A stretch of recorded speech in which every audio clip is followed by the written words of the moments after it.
Josh Hartley. This week at Otterbein, students explored what downtown Columbus has to offer, and there was a new display in the Clemens Center.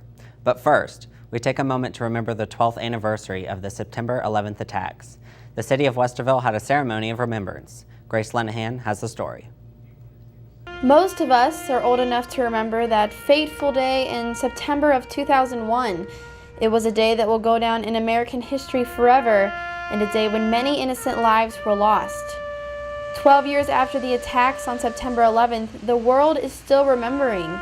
Our city of Westerville, in particular, held a special ceremony on the anniversary at First Responders Park. Ready. A. Hard. Hard. Hard. Members of Westerville's police and fire departments were present at the ceremony, and speeches were given by members of Westerville's Police and Fire Chaplain Corps. We gather here to remember the past. We gather to remember the thousands of innocent lives that were lost. We gather to give thanks for the countless acts of heroism and response, and we gather to renew our vigilance as citizens, responsible citizens of this great land. James Meacham, Westerville's first chaplain, tells us what the ceremony is all about. It's for the community to remember so that we never forget. Those services are not about politics or city government or state government or even that of the United States. It's about what happened in New York City, the attack upon our country, and we want to remember them in a special way. In First Responders Park stands a piece of steel that is from the World Trade Center. There are flowers, photos, and notes at the bottom that honor the lives that were lost.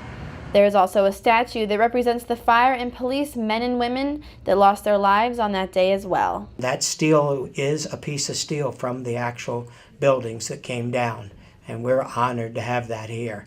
And there's just something awe-inspiring as you put your hand on that and you realize what that represents.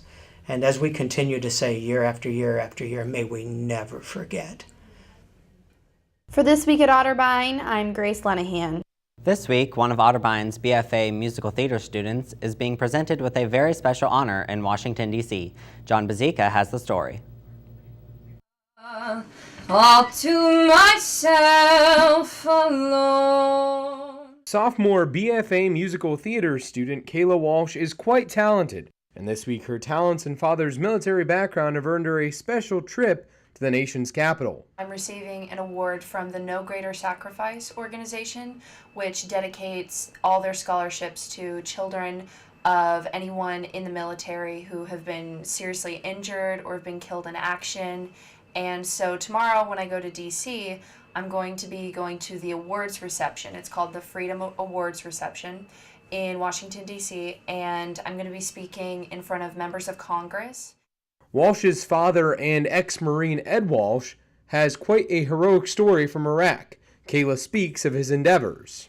He went to Iraq for the second time in 2004, and he was actually in a Humvee accident where their Humvee hit a landmine and the entire car blew up and it seriously damaged his hearing and he had severe brain damage. He received a Purple Heart for the second trip to Iraq in 2004, and so that's how he's been recognized through the military.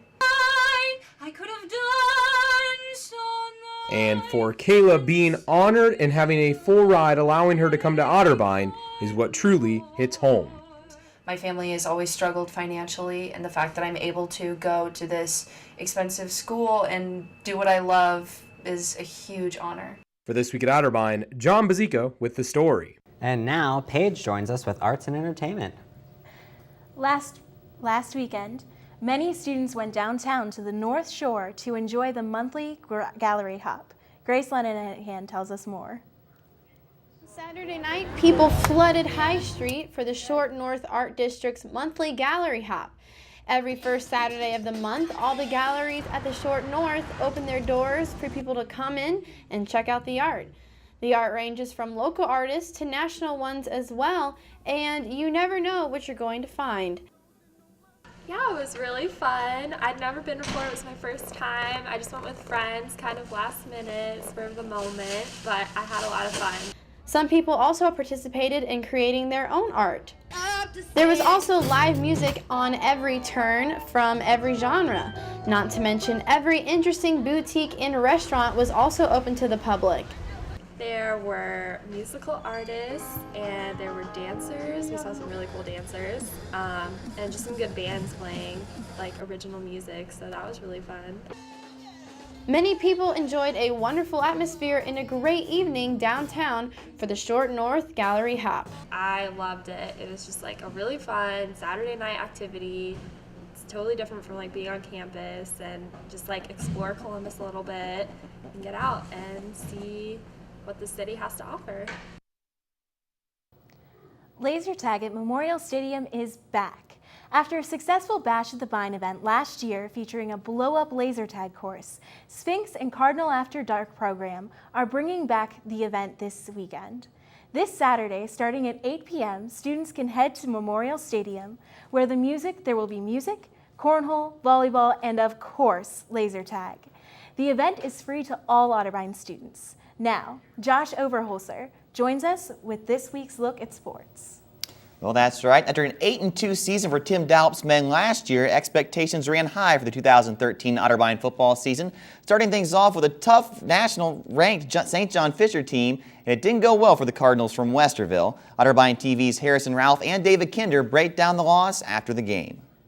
Welcome back to Memorial Stadium. I'm Harrison Ralph along with David Kinder, wrapping up Game 1 of the Otterbein football season, a game in which the home team, Otterbein Cardinals, drop the game 28-0 to the other Cardinals. The Cardinals of St. John Fisher out of Rochester, New York. This game that we just watched here, it comes down to fundamentals. It comes down to being prepared and executing. And I'm not sure any of those things happened. I don't know if there were any fundamentals. I don't know. I'm not sure they were prepared. And I'm not sure. They clearly didn't execute. They lost 28-0. What are your thoughts? Well, you hit the nail on the head in the third quarter when you said it looked like a team that was unprepared to face St. John Fisher today. I'm assuming that in practice they were geared to stop the running game a lot and weren't thinking much about quarterback Tyler Fenty. Granted, he wasn't even the quarterback last year. Their halfback was in Kramer, but he played extremely effective. 233 yards a day, 2 touchdowns. That number probably could have been higher if they haven't stopped passing around the halftime mark. Well, they didn't really. I mean, they kept going. I mean, right. It just seemed like a team that wasn't prepared for what they saw on the field today, and the only silver lining we can take away from this is that they do have 2 weeks to prepare, and hopefully they will prepare a little bit better than they did for today. Obviously, the absence of Pat Seaschultz between the white lines was a big loss, but I don't think that's a 28-point margin there. Certainly, Pat Seaschultz, a preseason All-American defensive end, is going to help you out, but I'm not sure 28 points. I don't think he would have been able to make up 28 points, but back to the point of what I think Otterbein was expecting, what defensive coordinator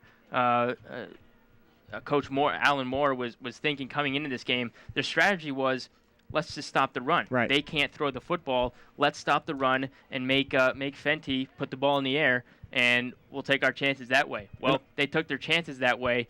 Did not end up so well. In all fairness, they kind of did in a way stop the run. Their leading rusher in the game, of course, was Cody Miller. Came into the one as the highly touted back. He ended with 87 yards. He only had 40 going into halftime. They did in a way stop the run, but that's only because they didn't need the run to win this game at all. They were gunslinging the ball all around the field, and they just didn't expect it. You mentioned the safeties for Otterbein were virtually non-existent in that first half. They had that long touchdown pass where there was no coverage from either of the 2 deep men for Otterbein. It'll be a bye week this Saturday for Otterbein. They'll prepare for their OAC opener next Saturday at Memorial Stadium. Of course, that game also homecoming for the Cards. This past weekend, the Clement Center and the Otterbein Athletic Department unveiled its new Edwin L. Dubs Roush Hall of Champions. The exhibit, located in the hallway connecting the Clement Center and the Reich Center, features pictures of significant alumni, athletes, and coaches. It also has 3 touchscreen TVs, allowing those viewing the display to look up facts about Cardinal athletics. One screen is dedicated to the Athletics Hall of Fame, another to All-Americans, and the third to the history of Cardinal athletics.